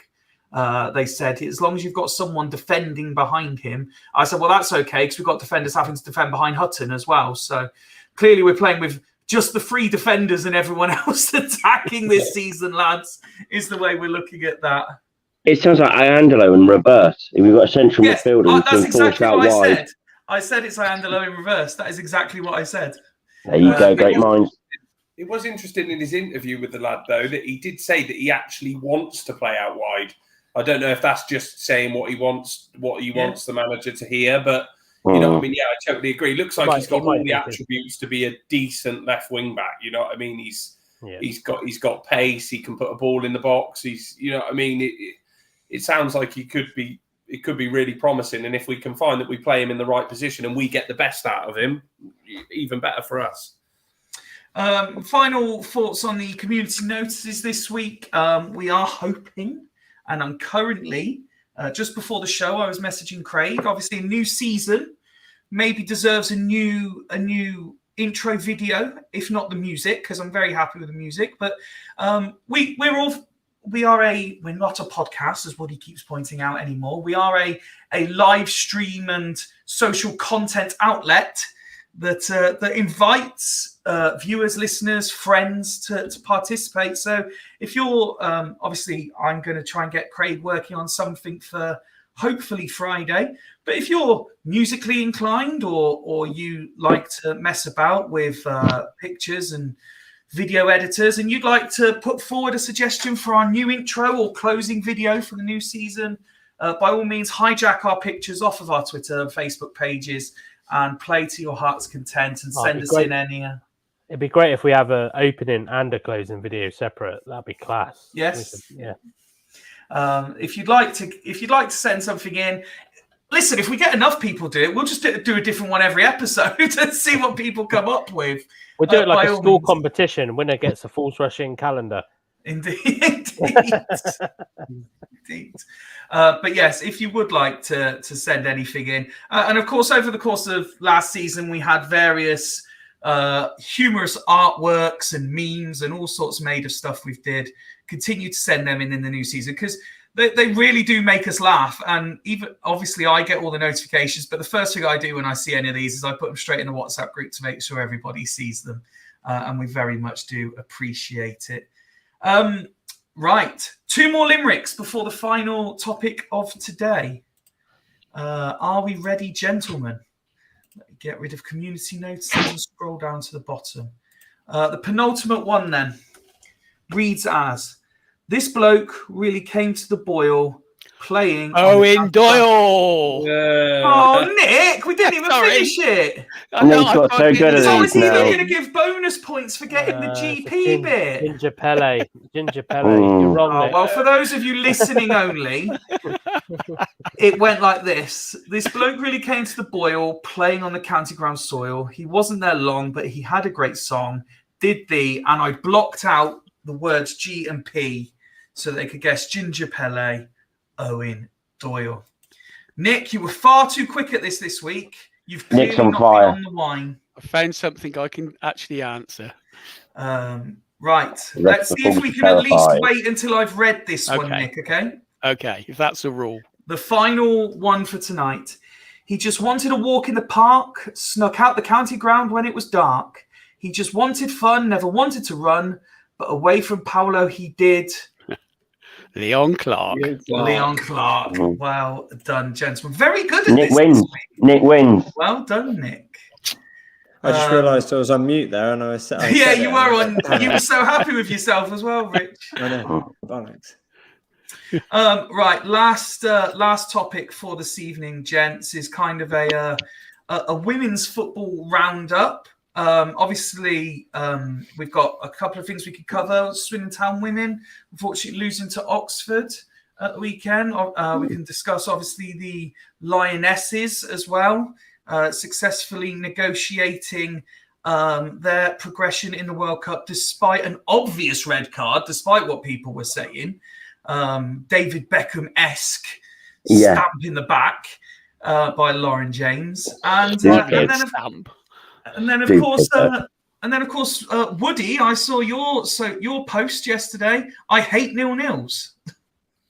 Yeah. I started it off with the quote, I hate 0-0s, because I do hate 0-0s. But yesterday I wasn't too disappointed with a 0-0, to be fair. Unfortunately, we had to go down to Eastleigh with not a weakened squad, but less numbers. Southampton, yeah, okay. We were playing Eastleigh in Southampton. But we had to tweak another different back four for the game for the fourth time this pre-season. They've kept a clean sheet, and Eastleigh are in the tier above. They are hunting for promotion in the tier above, so hoping to get into Swindon's league next season. So I was well chuffed with the performance overall. I could argue that we were probably the better team. We just couldn't find the back of the net, unfortunately. I don't know who their keeper was. I've known Eastleigh for a long time, and I had no idea who their keeper was, but she was phenomenal. She was very, very good. So, but yeah, it's I was more than happy, because when all those that have coached before would definitely know that, when you've got players calling up sick on the morning of the game and stuff like that, and you're like, oh no, like I've got to move things around and all that kind of stuff. But and then we lost our striker, our main striker. Well, I say main striker, our current number 9. We lost her 40 minutes into the game, so it was kind of like, oh no, this is just terrible. We got no one to bring on and all this kind of stuff. We had 2 subs. One of them was a goalkeeper. So it's but yeah, no, I was extremely delighted with the result. In fact, yesterday was such a better day than Saturday. Even on the way down, listening to unfortunately poor old Megan Rapinoe going out of the that was brilliant. My heart was bleeding for her. I know. So horrible cow she is. So we did not celebrate. Bryony, me and Rich went down in the car down to Southampton, and we were not celebrating on the M3 at all when Rapinoe missed her pen. We didn't even care about the result at that point. It was just Rapinoe missed her pen. No, I was chuffed. I think we're going to have a really hard game this Sunday. But I'm very positive in the way we're going to approach the season at the moment. I think a couple of weeks. Oh, sorry, Rich. Oh, I was just going to say, I think because we're under the impression that Pucklechurch actually scored quite a few goals against Portishead on Sunday as well. So considering Portishead are in Swindon's league, it'll be interesting to see how they fetch this season, seeing as they lost a couple of their players to Swindon anyway. So, but it will be interesting to see what Pucklechurch is as a test compared to the Bassett team right now. So we'll have to wait and see. And you're still, if I remember rightly, you mentioned a couple of weeks ago, the women's season starts a couple of weeks after men's. You start around this, is it not this coming weekend, the following weekend? No, the weekend after that. Weekend after, is it? We start, I get my dates mixed up, but it's the first weekend in September. It is actually, I think it actually is the 2nd of September. Yeah, so it's the first weekend in September, and then we got the FA Cup the weekend afterwards, which we've got Longwell Green. So, but that will come thick and fast. I mean, we've got Pucklechurch this week, we got Oxford City next week, and then we got the bank holiday weekend, and then the season's here. So, for teams that tend to only we train twice a week, we're playing on a Sunday. We've had a long preseason. I've done that on purpose, but I think there's one thing that the players will be fit and ready to go, which is what I was aiming for this preseason. But yeah, it's going to be it's going to be a good season. I'm really one of the things I'm really trying to drive this year is please I'm just begging for people out there who don't do anything if you're not doing anything on a Sunday afternoon, and obviously if Swindon are home, I'd probably try and edge you to go to Swindon, but get down to Bassett. You can come have a decent beer by the side of the pitch and. And maybe even some food if we got the crowds right. So, yeah, and come down and enjoy what we had comments on Sunday saying that it's the best football they've seen. That's the Bassett women's play for a couple of years. So imagine what we're doing if we're scoring goals on the back of that football. So it's hopefully we'll but yeah, I'd love to encourage. And I just want to shout out on that as well, actually. Sorry, I know I'm going on about Bassett here. Thank you we've had a lot of sponsors come through. I think we've got more sponsors than the men's players. So we're, I just want a big thank. I think Barry as well spoke to me on Friday. He's interested in getting his little daughter involved with a form of sponsorship as well. So, I'm really grateful for all of that. Well, you would have had an extra one, but you're refusing to let us sponsor anybody.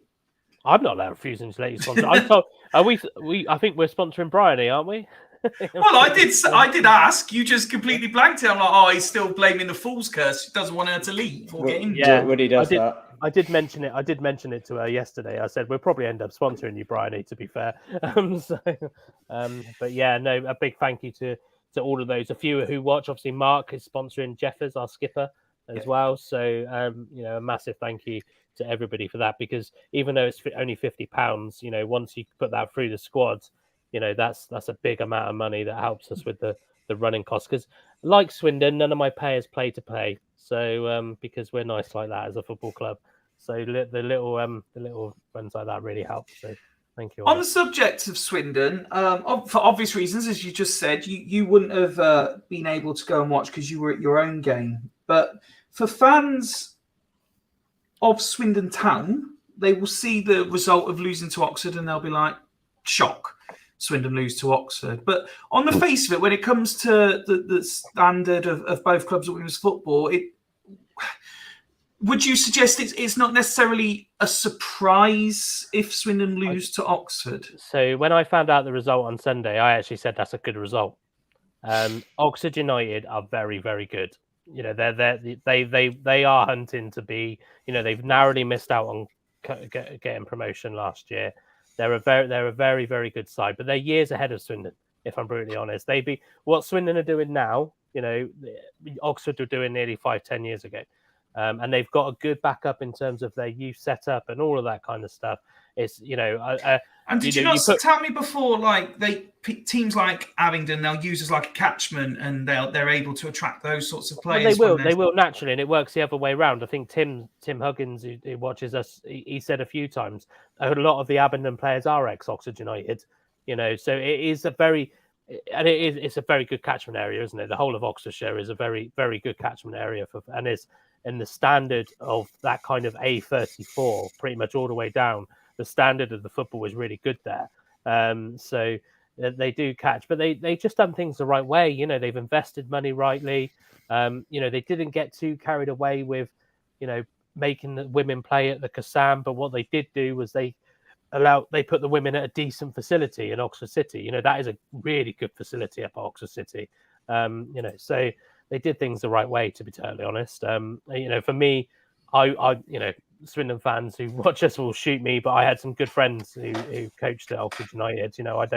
I don't see the rivalry there as you would in the men's game at all. Really, it's because if anything, I'm a little bit envious of the way they've done things. But Abingdon have signed players that are ex-Oxford United this year, like Billy French and there's a couple of others I can't think of the top of my head. That will be playing against Swindon next Sunday, yeah. So yeah. Now that's a game you want to get down to. As much as I want people to come watch us play Oxford City, Swindon versus Abingdon, our very own Bouds, obviously rocking out for Abingdon. Contact has been made about possibility of an appearance next week as well. Yeah, so that will be a good game. Rich will vouch for me on that one. That will be a good game. We probably won't be. Yeah, big guy that we got a game.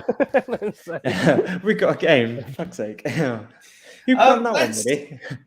Let's move attention to the international scene then, and England's progression. Obviously, we're all delighted that, and of course, you've seen Germany go out, you've seen now America go out as well.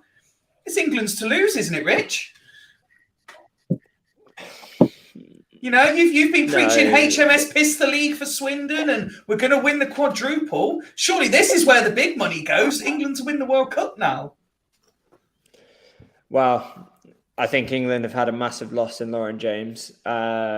Stupid loss, an avoidable loss. Stupid loss, Yeah. and potentially she's out for the complete tournament now, because I have no doubt that that is going to be a 3-match ban, which is a massive blow. I thought Nigeria were by far the better team. Even before Lauren James's red card today, I thought Nigeria were by far the better team. However, though, England, I think, it can take so much from that game. I think, obviously, getting through on penalties as well will do them a massive load of confidence too. And, you know, I think they need to go back to the drawing board a little bit, because they got caught out way too many times against Nigeria today. And, you know, I think, I do think, I don't think it's theirs to lose. I think they've got every chance of gaining from what happened today. And, you know, I think if anything to go by the Euros, winning the Euros last year, you know, they'll have that on their back, and, you know, they'll want to do well. I think you can see the passion in the camp, the tightness of the camp as well, in terms of, you know, friendships and chemistry as well. They're a very tight-knit group. So I have absolutely no doubt that they'll work together and get through this as a team, and, you know, do what they need to do to be able to. They've still got a very, very strong team in the tournament. They're in the other side of the draw, Sweden, who are very good. Didn't have the best game against US yesterday. But, you know, it could be those two in the final, and whoever plays the best wins it, I guess. But, you know, you can't take out any other teams in this tournament. I mean, everybody has played so well. So, you know, wait and see.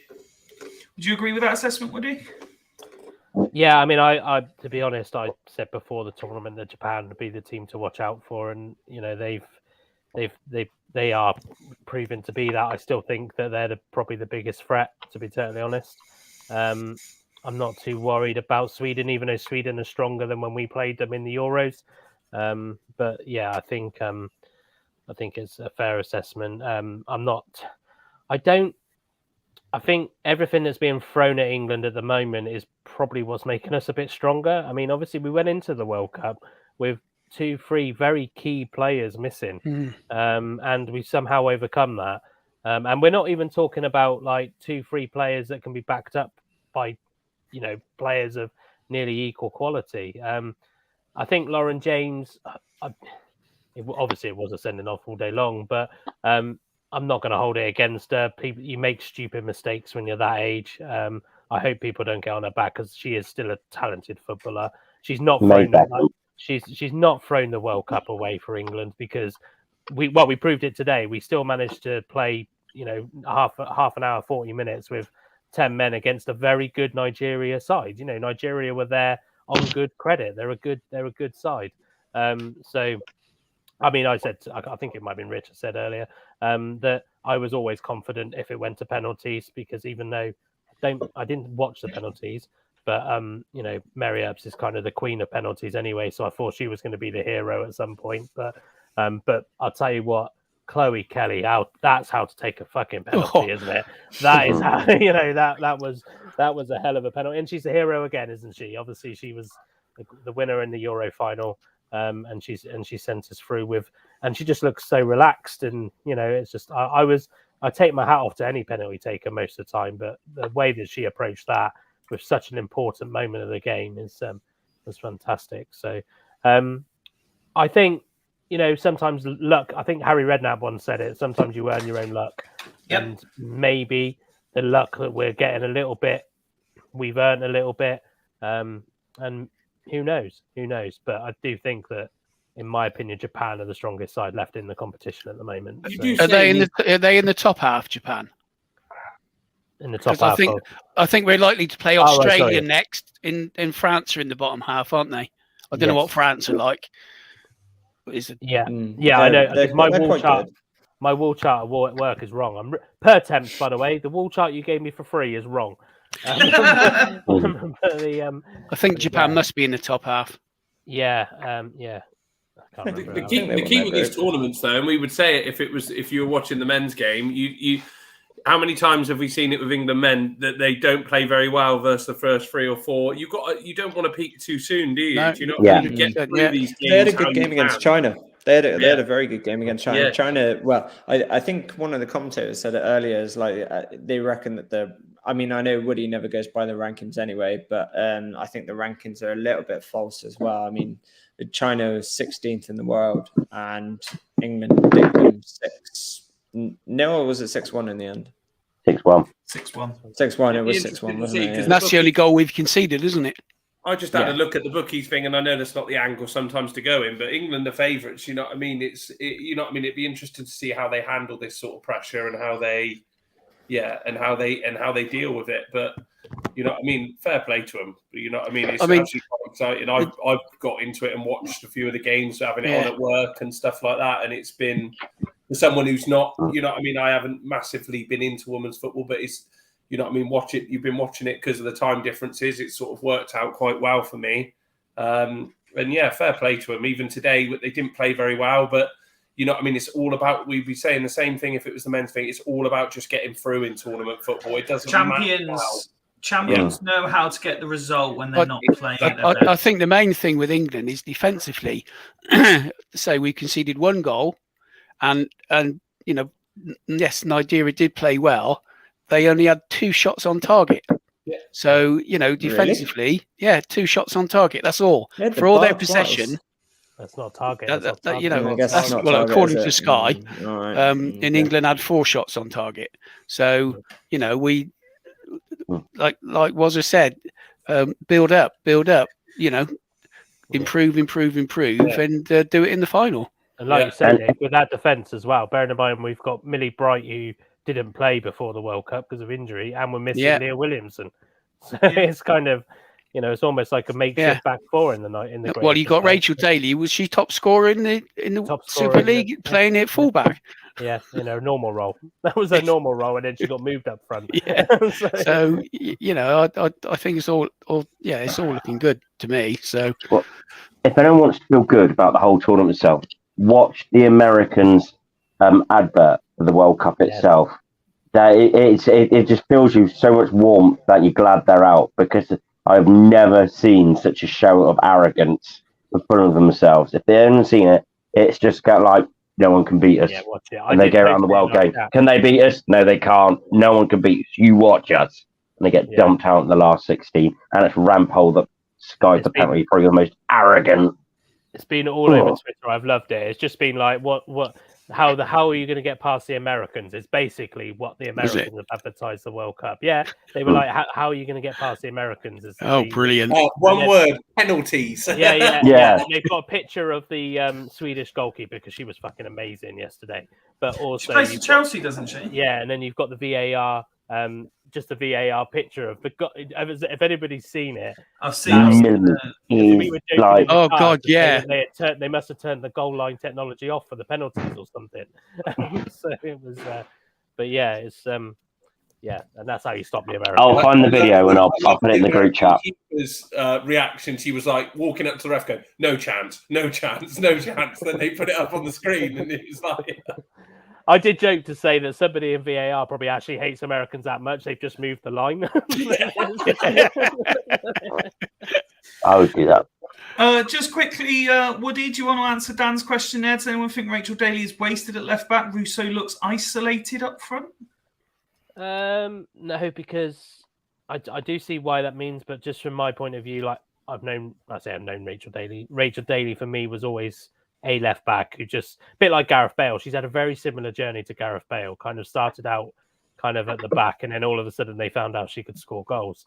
But yeah, I think all it does is it does give us those second options. I think with Russo, I like Russo a lot, but I think she's one of those players that just needs to find the right game and she's a big game player as well. Yeah. She's a big game. I know she got taken off today, but she's a big game player, so I wouldn't rule her completely out yet. I think she's the type of player that's going to she could be getting the one that's getting the winner in the quarterfinal.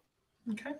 Well, gents, it's been an absolute pleasure, but I think that is the perfect place to bring this episode to a close, much to Rich's delight. Look, he's ecstatic that this episode's finished. It has been a pleasure. It was great to see you all, with the exception of Ben, obviously, on Friday. Great. Thank you again to everyone for whatever role you played in that. If you are going to Peterborough tomorrow and you do happen to see me, give me a shout. Let me know. If anyone that is at Peterborough watches Fools Rush In, it'd be great to say hi.